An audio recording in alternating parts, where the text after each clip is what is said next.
तरीन वीडियोस के लिए हमारा YouTube चैनल सब्सक्राइब करके बेल आइकन प्रेस करिए ताकि आपको मिले हर अपडेट सबसे पहले। पीडीएम को अल्लाह ताला मौका देता है तो मैं अल्हम्दुलिल्लाह, मैं वैसे जल्दबाज कहलाता हूँ, मैंने नहारी वो आपने ही टेलीविज़न पर जब मैंने एक दफ़ा कह दिया था अपने जज्बात में आके कि 6 महीनों में बिजली ख़त्म ना हुई तो मेरा नाम बदल दे। आपने कहा अच्छा शहबाज शरीफ अपना नाम बदलो, अपना नाम बदलो। लेकिन बिलाखिर अल्लाह ताला का करम है कि उसने इज़्ज़त रखी।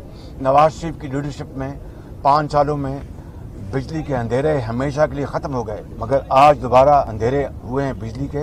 इस नालायक हुकूमत, इनकी करप्शन की वजह से ये जो मसाइल हैं, पब्लिक ट्रांसपोर्ट यहाँ पर अरबों रुपए खर्च होने चाहिए, पानी के ऊपर अरबों रुपए खर्च होने चाहिए, चाहे हमें अपना पेट काटना पड़े हमें कराची के इस शहर के लिए जो कमाऊ शहर है, पोर्ट सिटी है।